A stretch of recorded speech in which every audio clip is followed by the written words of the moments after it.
بسم اللہ الرحمن الرحیم۔ ناظرین کرام، آج ہم آپ کو ایک ایسا اہم مسئلہ بتائیں گے کہ جس کے بارے میں بہت ہی کم لوگ جانتے ہیں، اور اس کمی کی وجہ سے، اس کم علمی کی وجہ سے اکثر لوگ اپنی نماز ضائع کر بیٹھتے ہیں۔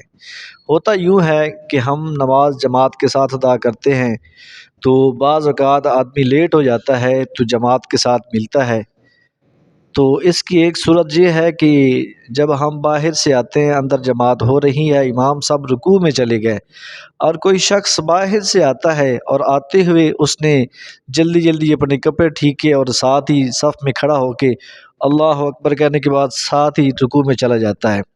اب ایسا کرنا کہ آتے ہوئے تکبیر تحریمہ کہتے ہوئے رکوع میں چلے جائیں گے تو اس طریقے سے آپ کو رکعت نہیں ملے گی، کیونکہ آپ کی نماز شروع ہی نہیں ہوگی۔ نماز میں قیام کرنا فرض ہے، یہ یاد رکھیں، نماز میں قیام کرنا فرض ہے۔ لہٰذا جب آپ آئیں تو آپ آتے ہوئے سیدھے کھڑے ہو کے تکبیر تحریمہ کہیں اللہ اکبر، پھر اللہ اکبر کہتے ہوئے رکوع میں جائیں۔ پہلا جو آپ نے کہنی ہے تکبیر، وہ تکبیر تحریمہ ہے، اور دوسری تکبیر انتقال ہے۔ تکبیر تحریمہ کہنے کے بعد تقریباً ایک مرتبہ سبحان اللہ کہنے کی مقدار کھڑے ہوں گے، پھر اس کے بعد رکوع میں جائیں گے۔ اگر اس طریقے سے اگر آپ نے نماز شروع کی پھر تو نماز آپ کی ہو جائے گی۔ اور دوسری بات یہ یاد رکھیں کہ آپ کو رکعت کب تک مل سکتی ہے؟ جب تک امام صاحب رکوع میں ہیں تب تک آپ رکعت کو پا سکتے ہیں۔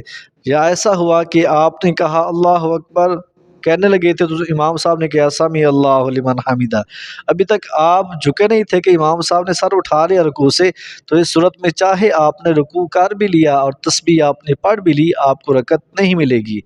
رکعت آپ کو تب تک مل سکتی ہے جب تک آپ امام صاحب کو رکوع میں پائیں، سیدھا قیام میں اللہ اکبر کہنے کے بعد ہاتھ باندھیں گے، ہاتھ باندھنے کے بعد پھر دوسری تکبیر کہنے کے بعد رکوع میں جائیں گے، اور رکوع میں چاہے آپ نے ایک مرتبہ سبحان ربی العظیم امام صاحب کے ساتھ پڑھ لیا تو اس صورت میں بھی آپ کو رکعت مل جائے گی۔ لہٰذا ان دونوں باتوں کو ذہن نشین کر لیں کہ جب آپ پیچھے سے آئیں تو سیدھا کھڑے ہو کے تکبیر تحریمہ کہیں، ہاتھ باندھیں، ہاتھ باندھنے کے بعد چاہے امام رکوع میں ہو تقریباً ایک مرتبہ سبحان اللہ کہنے کی مقدار رکیں گے، پھر دوسری تکبیر کہنے کے بعد امام صاحب کے ساتھ ملیں گے رکوع میں۔